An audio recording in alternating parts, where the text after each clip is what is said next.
வணக்கம். இன்றைய மாவட்ட செய்திகள். தவிக தலைவர் விஜய் கரூரில் நேற்று இரவு பரப்புரையை மேற்கொண்டார். அங்கு ஏற்பட்ட கூட்ட நெரிசலில் 40 பேர் இறந்தனர். 81 பேர் ஹாஸ்பிட்டலில் சிகிச்சை பெறுகின்றனர். இந்த துயர சம்பவம் குறித்து ஓய்வு பெற்ற நீதிபதி அருணா ஜெகதீசன் தலைமையில் தமிழக அரசு விசாரணை ஆணையம் அமைத்தது.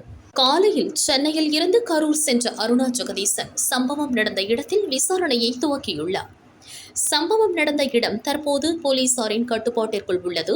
அந்த பகுதி முழுவதும் செருப்புகள் குவியல் குவியலாக கிடப்பது, மரம் ஒடிந்து விழுந்தது, சுற்றியுள்ள கட்டிடங்கள், ஸ்பீக்கர் பெட்டிகள் மீது தொண்டர்கள் ஏறியது உள்ளிட்ட விவரங்களையும் போலீசார் தெரிவிப்பார்கள் என போலீஸ் வட்டாரங்கள் தெரிவித்தன. இங்கு விசாரணை முடித்து ரவுண்டானா மற்றும் விஜய்க்கு வரவேற்பு கொடுக்கப்பட்ட பகுதி மற்றும் அந்த பகுதிகளில் போலீசார் எவ்வளவு பேர் பாதுகாப்பு பணியில் ஈடுபட்டனர் என்ற விவரங்களை எல்லாம் கேட்டதாக கூறப்படுகிறது. அதேபோல் தவிக நிர்வாகிகளிடமும் விசாரணை செய்வார் என தெரிகிறது. அனைத்து விசாரணையும் முடித்து தமிழக அரசிடம் அருணா ஜெகதீசன் விசாரணை அறிக்கையை ஒப்படைப்பார்.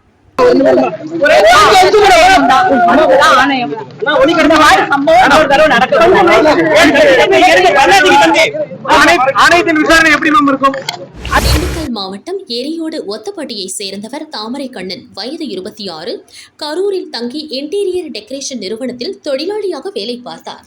தாமரை கண்ணனுக்கு தீபா, வயது 23 என்ற மனைவி உள்ளார். தீபா தற்போது 9 மாத கர்ப்பிணியாக உள்ளார். கடந்த மாதம் தீபாவிற்கு வளைகாப்பு முடிந்து சேவைக்காரன் பட்டியில் உள்ள தனது தாய் வீட்டிற்கு சென்றுவிட்டார். இந்த நிலையில் தாமரை கண்ணன் நேற்று கரூரில் நடைபெற்ற விஜயின் பிரச்சார கூட்டத்தில் கூட்ட நெரிசலில் சிக்கி இறந்தார். இறந்த தாமரை கண்ணனின் உடல் ஒத்தப்பட்டி மயானத்திற்கு கொண்டு வரப்பட்டது. உறவினர்களும் ஊர் மக்களும் கதறி அழுதபடி அஞ்சலி செலுத்தினர். நிறை மாத கர்ப்பிணியான தீபா தனது கணவரின் உடலை பார்த்து கதறி அழுது மயங்கி விழுந்தார். அந்த காட்சி காண்பவரை கண்கலங்க வைத்தது. விஜய் பிரச்சாரத்தில் கூட்ட நெரிசலில் சிக்கி கூலி தொழிலாளி பலியான சம்பவத்தால் ஒத்தப்பட்டி கிராமமே சோகத்தில் மூழ்கியுள்ளது.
பார்த்தனா உடனே நீங்க விஜயம் பயம் போயிட்டாங்க.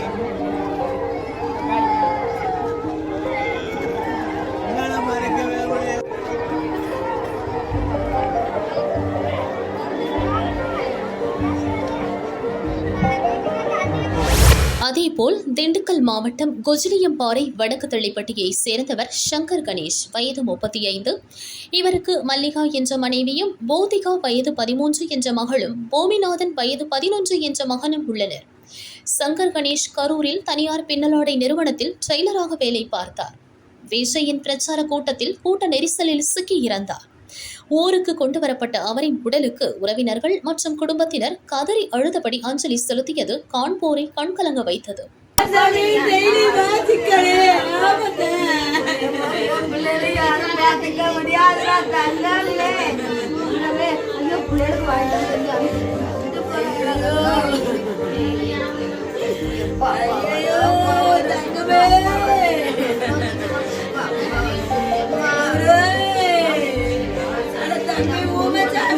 வேலைக்கு கிளம்புறேனார். விஜய் மாநாடுப்பா, நான் வேலைக்கு போயிட்டு மாநாட்டுக்கு போயிட்டு தான் வருவேன்னு சொல்லிட்டு எனக்கு சொல்லிட்டு வேலைக்கு போயிட்டு மாநாட்டுக்கு போனார் சார். 5 மணி வரைக்கும் வீடியோ கால் பண்ணி பேசினார். 5 மணிக்கு மேலே இருந்து போனே வரல சாமி. சரி செல்லு தான் தொலைஞ்சி போச்சுன்னு ஒரு பையன் எடுத்து பேசினியா. எங்கள் செல்லு கிடந்துச்சுங்க. அப்புறம் தான் சொன்னாங்க வண்டியில் அள்ளி போட்டுட்டு போனாங்கன்னு சாமி. அங்கே போய் எங்கள் ஜிஹெச்சில் அட்மிட் பண்ணியிருக்கிறாங்கன்னு சொல்லவும் நாங்கள் போனோம். என் சாமியவே சார்ஜ் போட்டாங்க சாமி. என் சாமியை சேர்ந்து போயிருச்சு சாமி. எங்கள் சாமி இல்லாமல் இப்போ நாங்கள் யாருமே இல்லை. எங்களுக்கு எங்கள் வீட்டுக்கார் மட்டும்தான், எனக்கு வேற யாரும் இல்லை. எங்கள் மாமனார் மாமியார் வயசானவங்க. இனி எங்களுக்கு யாரும் இல்லை. நான் எப்படி வச்சு என் பிள்ளைகளை வச்சு நான் எப்படி கரை சேர்த்துவேன்னு நீங்கள் தான் சார். நான் படிச்சிருக்கேன், என்ன 12 வரைக்கும் படிச்சிருக்கிறேன். அதுக்கு தகுந்த எனக்கு ஒரு வேலை பார்த்து போட்டு கொடுத்தா நான் அதை வச்சு என் பிள்ளைகளை நான் கரை சேர்த்துக்குவேன் சாமி. அதுக்கு நீங்கள் தான் சாமி உதவி பண்ணணும். சேலம் ஆணையம்பட்டி பகுதியை சேர்ந்தவர் ராமர். கெங்கவல்லி அரசு ஆண்கள் மேல்நிலைப் பள்ளியில் தற்காலிக உடற்பயிற்சி ஆசிரியராக பணியாற்றினார். அதே பகுதியை சேர்ந்த சங்கீதாவிடம் அரசு வேலை வாங்கித் தருவதாக கூறி ராமர் 2 லட்சம் ரூபாய் பணம் வாங்கியுள்ளார். ஆனால் வேலை வாங்கித் தரவில்லை. பின்னர் பணத்தை திருப்பி கேட்டபோது ராமர் சங்கீதாவை தரக்குறைவாக பேசி தாக்கியதாக கூறப்படுகிறது. இதுகுறித்து சங்கீதா கெங்கவல்லி போலீசில் புகார் அளித்தார். அதைத் தொடர்ந்து தலைமறைவாக இருந்த ராமரை போலீசார் கைது செய்து சிறையில் அடைத்தனர். ராமர் மீது ஏற்கனவே பல வழக்குகள் நிலுவையில் இருப்பது குறிப்பிடத்தக்கது. மதுரையில் தமிழ்மணி சேரிட்டபிள் சார்பில் மருத்துவ முகாம் நடைபெற்றது. முன்னாள் அமைச்சர் செல்லூர் ராஜு தொடங்கி வைத்தார். முன்னதாக கரூரில் உயிரிழந்தோர் ஆத்மா சாந்தியடைய செல்லூர் ராஜு மற்றும் அவரது குடும்பத்தினர் கருப்பு பேட்ஜ் அணிந்து மௌன அஞ்சலி செலுத்தினர்.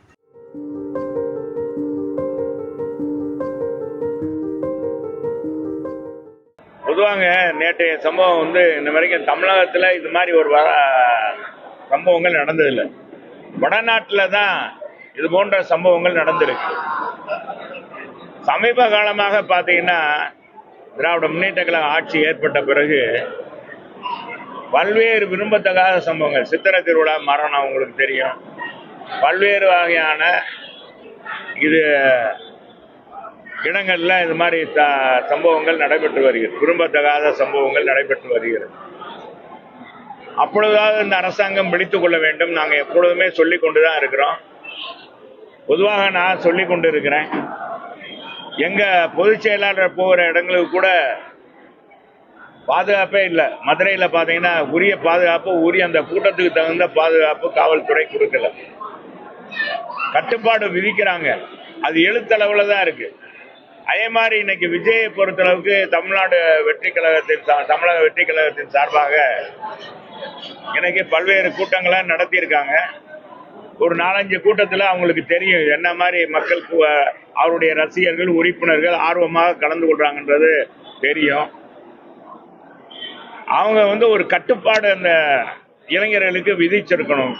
அதனுடைய தலைவர் விஜய் செய்திருக்கணும். அது செய்யாது மிகப்பெரிய தவறு. அரசாங்கத்தை மற்றும் நம்ம குறை சொல்லிக்கிட்டே போகக்கூடாது. இன்னைக்கு அரசாங்கத்தை உரிய பாதுகாப்பு கொடுக்கல. கரூர் மாவட்ட காவல்துறை இவ்வளவு பேர் நாமக்கல்ல கூடி இருக்கிறாங்க. அப்ப இது குறுகிய பகுதியாக இருக்கிறது. இவங்க 10,000 பேர் தான் கலந்து கொள்வாங்கன்னு தமிழக வெற்றி கழகத்தினுடைய பொதுச் செயலாளர் அங்க இருக்க மாவட்ட செயலாளர் சொல்லியிருக்காரு. அதுக்காக உரிய இடத்தை நீதி அரசரும் உரிய பாதுகாப்போடு நடத்துங்க கட்டுப்பாடு விதிச்சிருக்காங்க. அந்த கட்டுப்பாடெல்லாம் இந்த இளைஞர்கள் அதெல்லாம் சட்டையே பண்ணல. காவல்துறை என்ன செஞ்சிருக்கணும்னா அந்த தடுப்பு வேலி அமைச்சிருக்கணும். ஒரு குறிப்பிட்ட அளவுக்கு மக்களை தடுத்து அந்த தொண்டர்களை தடுத்து நிறுத்தியிருக்க வேண்டும். அந்த தடுத்து நிறுத்தாதது இந்த அரசாங்கத்துடைய குறைபாடு, அந்த மாவட்ட காவல்துறையுடைய குறைபாடு என்பதை நான் ஆணித்தரமாக எங்க பொதுச் செயலாளர் சொல்லியிருக்காரு. நானும் சொல்ல கடமைப்பட்டிருக்கேன். சகோதரர் சீமான் சமீப காலமாக மனநலம் பாதிக்கப்பட்டவர் மாதிரியே பேசுறாரு.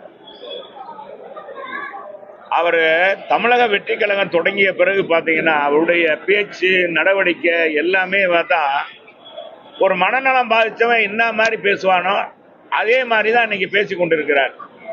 சீமானுக்கு கடுமையான கண்டனத்தை நாங்கள் அண்ணா திராவிட முன்னேற்ற கழகத்தின் சார்பாக கடுமையான கண்டனத்தை தெரிவிச்சுக்கிறேன். திருச்சி மாவட்டம் துறையூர் பஸ் ஸ்டாண்டில் இருந்து அரசு பஸ் பெரம்பலூர் நோக்கி புறப்பட்டது. பஸ்ஸை அரும்பாவூரை சேர்ந்த அண்ணாதுரை ஓட்டினார். பஸ் துறையூர் கிழக்குவாடி பகுதியில் சென்றபோது முன்னால் சென்ற காரை முந்துவதற்காக வலது பக்கமாக டிரைவர் அண்ணாதுரை பஸ்ஸை வேகமாக ஓட்டினார். அப்போது கட்டுப்பாட்டை இழந்த பஸ் ரோட்டோர பள்ளத்தில் கவிழ்ந்தது. பஸ் ரோட்டோரம் இருந்த வீட்டின் சுற்றுச்சுவர் மீது மோதி பஸ் நின்றது. பஸ்ஸில் இருந்த 30 பேர் காயமடைந்தனர். காயமடைந்தவர்களை அங்கிருந்த பொதுமக்கள் துறையூர் அரசு ஹாஸ்பிட்டலுக்கு அனுப்பி வைத்தனர். பஸ் பள்ளத்தில் கவிழ்ந்த வேகத்தில் பஸ்ஸில் இருந்த இருக்கைகள் அனைத்தும் உடைந்து கீழே விழுந்ததில் இடிபாடுகளில் சிக்கி 30 பயணிகள் காயமடைந்தனர் என பயணி ஒருவர் தெரிவித்தார். பலத்த காயமடைந்த 9 பேர் திருச்சி அரசு ஹாஸ்பிட்டலுக்கு மேல் சிகிச்சைக்காக அனுப்பி வைக்கப்பட்டனர். துறையூர் போலீசார் விபத்து குறித்து விசாரிக்கின்றனர். விபத்து சம்பவத்தால் துறையூர் பெரம்பலூர் ரோட்டில் 1 மணி நேரத்திற்கும் மேலாக போக்குவரத்து பாதிக்கப்பட்டது. வேலூர் மாவட்டம் வேலூர் கோட்டை மைதானத்தில் புத்தக திருவிழா தொடங்கியது. இன்று முதல் அக்டோபர் 7ஆம் தேதி வரை கண்காட்சி நடைபெறுகிறது. புத்தக கண்காட்சியில் 60 அரங்குகள் அமைக்கப்பட்டுள்ளன. 200 பதிப்பகங்கள் தங்களின் புத்தகங்களை விற்பனைக்கு கொண்டு வந்துள்ளன. 50 லட்சம் புத்தகங்கள் கண்காட்சியில் விற்பனைக்கு வைக்கப்பட்டுள்ளன. சிறுவர்கள் புத்தகங்கள், மருத்துவம், சமையல், கதைகள், கவிதைகள், புதினங்கள் என பலதரப்பட்ட புத்தகங்கள் இடம்பெற்றுள்ளன. மாணவர்கள், குழந்தைகள் தங்களது பெற்றோர்களுடன் வந்து புத்தகங்களை வாங்கிச் செல்கின்றனர். புத்தக கண்காட்சியை காண படையெடுக்கும் இளைஞர் கூட்டம் அலைமோதுகிறது. தினசரி பள்ளி, கல்லூரி மாணவிகளின் கலை நிகழ்ச்சிகளும் இடம்பெறுகின்றன.